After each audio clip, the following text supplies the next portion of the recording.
Land for job मामले में राबड़ी देवी की याचिका दिल्ली कोर्ट ने खारिज कर दी। राबड़ी देवी ने लंबित आपराधिक मामलों को किसी दूसरी अदालत में ट्रांसफर करने की मांग की थी, जिसका जांच एजेंसियों ने कोर्ट में विरोध किया।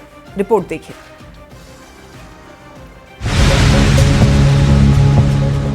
लैंड फॉर जॉब और आईआरसीटीसी मामले में राबड़ी देवी को बड़ा झटका लगा है। दिल्ली कोर्ट ने जज बदलने को लेकर दायर की गई राबड़ी देवी की याचिका को खारिज कर दिया है। दिल्ली की राउज एवेन्यू कोर्ट ने राबड़ी देवी की उस याचिका को खारिज किया है जिसमें उन्होंने खुद और परिवार के सदस्यों के खिलाफ आपराधिक मुकदमों में जज बदलने की मांग की थी। राबड़ी देवी ने अनुरोध किया था कि ये मामला जज विशाल गोगनी की अदालत से किसी दूसरे जज को ट्रांसफर किया जाए, लेकिन अदालत ने दलीलों पर विचार करने के बाद इस मांग को अस्वीकार कर दिया, ये कहते हुए कि अदालत के जो है सुनवाई वो जहां चल रही है वहीं चलती रहेगी। अदालत के इस आदेश के साथ ही संबंधित आपराधिक मामलों की सुनवाई जज विशाल गोगनी की अदालत में ही जारी रहेगी। बता दें कि लैंड फॉर जॉब से जुड़े सीबीआई के मामले में लालू प्रसाद, तेजस्वी यादव, राबड़ी देवी, मीसा भारती, हेमा यादव, तेज प्रताप यादव और अन्य के खिलाफ आरोप तय करने पर 9 जनवरी 2026 को राउज एवेन्यू कोर्ट फैसला सुनाएगा। आरोपियों को 9 जनवरी को पेश होने का आदेश दिया गया है। न्यूज 18 के लिए दिल्ली से शंकर आनंद के साथ ब्यूरो रिपोर्ट। आइए अब खबर को समझते हैं। खबर यह है कि कोर्ट से लालू परिवार को झटका आखिर क्यों लगा और कोर्ट ने राबड़ी देवी की याचिका खारिज क्यों की। तो देखिए, अब आपके दिमाग में सवाल उठ रहा होगा कि राबड़ी देवी ने याचिका में क्या मांग की थी। तो आपको ये बता दें कि राबड़ी देवी ने दिल्ली के कोर्ट में याचिका दायर करके अपने और परिवार के मुकदमों के जज बदलने की मांग की थी। जज विशाल गोगनी की अदालत से दूसरे जज को केस ट्रांसफर करने की मांग राबड़ी देवी ने की थी। अब आप सोच रहे होंगे कि ये कौन कौन से मामले हैं। तो आपको बता दें कि ये जो मामले हैं लैंड फॉर जॉब का और आईआरसीटीसी घोटाला का मामला है। अब देखिए, राबड़ी देवी की याचिका खारिज हो चुकी है। जज विशाल गोगने की अदालत में ही सुनवाई होगी। अब आइए ये जान लेते हैं कि ये जो पूरा लैंड फॉर जॉब मामला आखिर है क्या। तो आपको बता दें कि 2004 से लेकर 2009 के बीच का ये मामला है, जब लालू प्रसाद देश के रेल मंत्री थे। उनके कार्यकाल के दौरान रेलवे में नौकरी के बदले जमीन लेने का आरोप है। दरअसल रेलवे ग्रुप डी की बहाली में गड़बड़ी की बात सामने आई और आरोप ये लगा कि बिना विज्ञापन जारी किए ही नौकरी दे दी गई, जबकि ये बात आप सभी भी जानते हैं कि कोई भी सरकारी बहाली के लिए विज्ञापन जारी किए जाते हैं। तो इसी मामले में लालू प्रसाद के परिवार समेत अन्य लोगों पर आरोप है कि अभ्यर्थियों से जमीन लेकर के नौकरी दी गई। लालू परिवार के खिलाफ जमीन रजिस्ट्री करवाने का आरोप लगा और ये बात सामने आई कि 4 करोड़ से भी ज्यादा की जमीन 26 लाख में ली गई। अब आपको बताते हैं कि लैंड फॉर जॉब मामले में आरजेडी अध्यक्ष लालू प्रसाद के परिवार के कौन कौन लोग इसमें आरोपी हैं। लालू प्रसाद आरोपी हैं, तेजस्वी यादव जो कि उनके बेटे हैं, राबड़ी देवी जो कि पत्नी है लालू यादव की, मीसा भारती और हेमा यादव इसमें आरोपी हैं। अब ये समझिए कि ये जो घोटाला है आईआरसीटीसी का, वो आखिर है क्या। तो आपको बता दें कि 2004 से 2009 के बीच का ये मामला है। लालू प्रसाद के रेल मंत्री काल का ये मामला है। उस वक्त 2 होटल को पट्टा पर देने का फैसला आईआरसीटीसी से जुड़े हुए रांची और पुरी के होटल ठेके पर दिए गए। विनय कोचर और विजय कोचर की कंपनी को ठेका दिया गया। आरोप क्या है? आरोप यह है कि होटल को पट्टा पर देने में गड़बड़ी की गई। सुजाता होटल प्राइवेट लिमिटेड को इस फायदा पहुंचाया गया और बाद में विनय कोचर और विजय कोचर से फायदा लिया गया। पटना में देखिए 3 एकड़ जमीन रिश्वत के तौर पर ली गई। पहले बेनामी कंपनी के नाम पर जमीन बेची गई और बाद में लालू परिवार से जुड़े कंपनी ने जमीन खरीद ली। बेशकीमती जमीन औने पौने दाम पर खरीद ली गई। तो ये पूरा मामला है और इसको लेकर के जो अर्जी डाली थी राबड़ी देवी ने, वो खारिज कर दी गई है। चलिए बढ़ते हैं खबरों में आगे।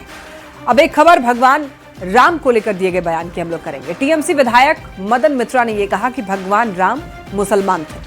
ममता के विधायक के इस बयान पर देखिए बवाल मच गया है। बीजेपी ने इसे हिंदू आस्था का अपमान बताया, तो दूसरी ओर विवाद बढ़ता देख मदन मित्रा ने इस वीडियो को एआई जनरेटर और झूठा बता दिया।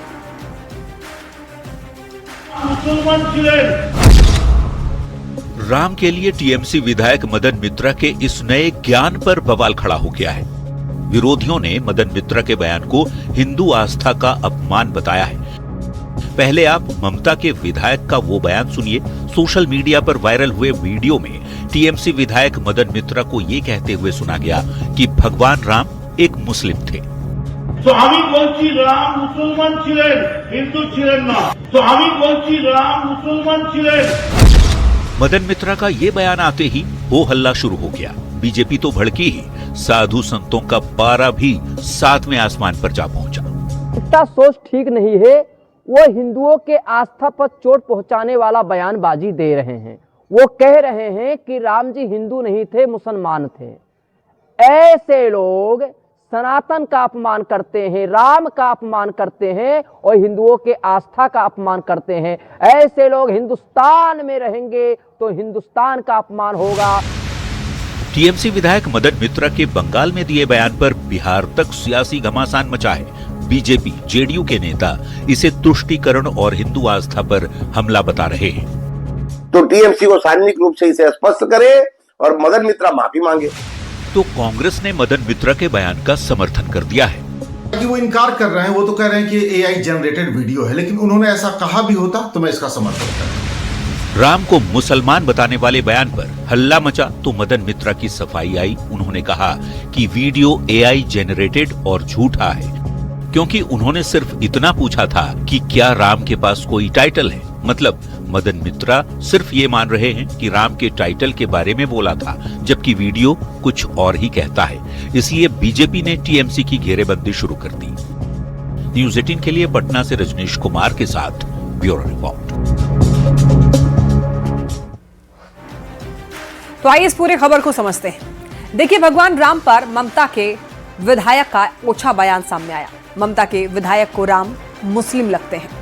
टीएमसी विधायक ने भगवान राम को मुस्लिम बता दिया। मदन मित्रा ने भगवान राम का सरनेम पूछा। भगवान राम को मुस्लिम बताए जाने पर अब बीजेपी जो है वो भड़क उठी। तो देखिए, भगवान राम को मुस्लिम बताए जाने पर भड़की बीजेपी और बीजेपी का कहना है कि हिंदू आस्था का जानबूझ करके अपमान किया जा रहा है और इसीलिए ऐसे बयान दिए जा रहे हैं। अब सवालों के जरिए इस खबर को समझते हैं कि ममता के एमएलए ने भगवान राम का अपमान क्यों किया। क्या मुस्लिम वोट बैंक के लिए भगवान राम का अपमान किया जा रहा है, या फिर क्या किसी और धर्म को लेकर के ऐसी टिप्पणी कर सकते हैं क्या? ये सवाल उठ रहे हैं। और सवाल ये भी कि राम को मुसलमान बताकर बीजेपी का ये कैसा विरोध है। अब देखिए, विवाद बढ़ा तो आखिर क्या हुआ। विवाद बढ़ने पर देखिए मदन मित्रा ने बयान पर सफाई दी और इस वीडियो को मदन मित्रा ने एआई जनरेटेड बताया और कहा कि ये झूठा वीडियो है। अब देखिए, सवाल क्यों उठ रहे हैं ममता के नेताओं पर। देखिए, आपको बताते चलें कि हुमायूं कबीर और मदन मित्रा, ये दोनों ने इस तरीके का बयान दिया है। बाबरी नाम से मस्जिद की नींव रखी और इधर मदन मित्रा ने कहा कि राम को मुसलमान, दरअसल इन्होंने राम को मुसलमान बता दिया और इसी वजह से ये विवाद और ज्यादा बढ़ गया। चलिए, अब बात एक और बयान की करते हैं जिस पर बिहार की राजनीति गर्म है और वो बयान है जीतन राम मांझी का। जीतन राम मांझी के एक वायरल वीडियो पर सियासी बवाल मचा हुआ है। आरजेडी ने मांझी के एक वीडियो को पोस्ट करते हुए पूरी चुनावी प्रक्रिया पर सवाल उठा दिया। वायरल वीडियो में जीतन राम मांझी 2020 के चुनाव में हार रहे उम्मीदवार को जिताने का दावा करते हुए वो सुनाई देते हैं उस वीडियो में, लेकिन मांझी ने इस वीडियो को फर्जी बताया है, एआई जनरेटेड बताया है।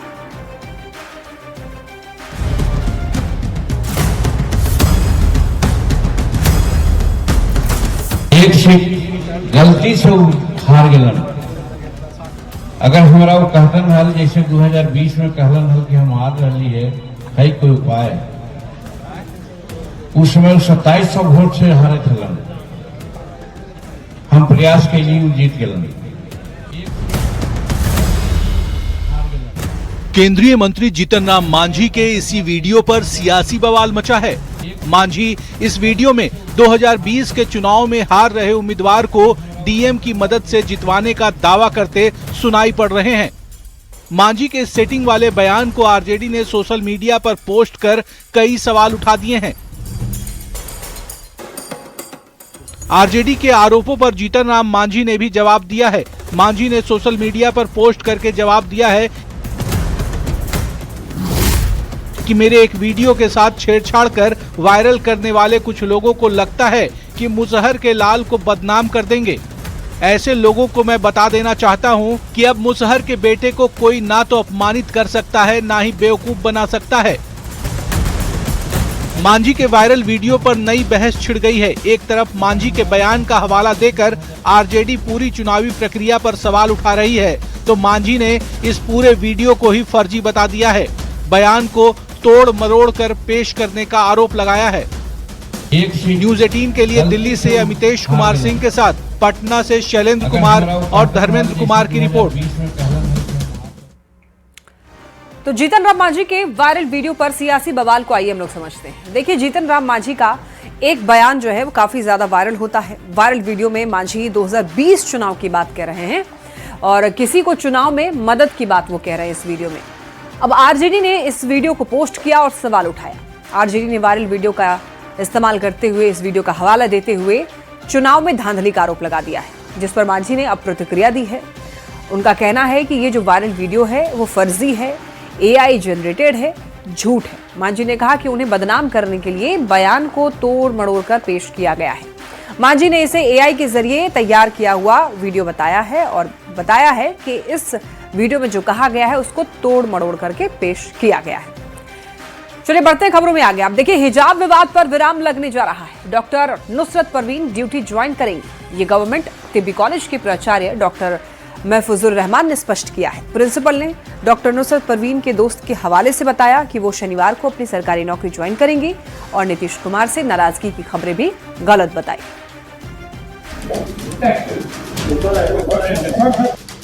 इस वीडियो के वायरल होने के बाद शुरू हुए हिजाब विवाद पर विराम लगने जा रहा है, क्योंकि डॉक्टर नुसरत परवीन शनिवार को पटना के सदर अस्पताल में ड्यूटी ज्वाइन करने जा रही हैं। पटना सदर में उसकी ज्वाइनिंग हुई है, मतलब हुई पोस्टिंग हुई है। अच्छा। कल पटना सदर में ज्वाइनिंग करेगी।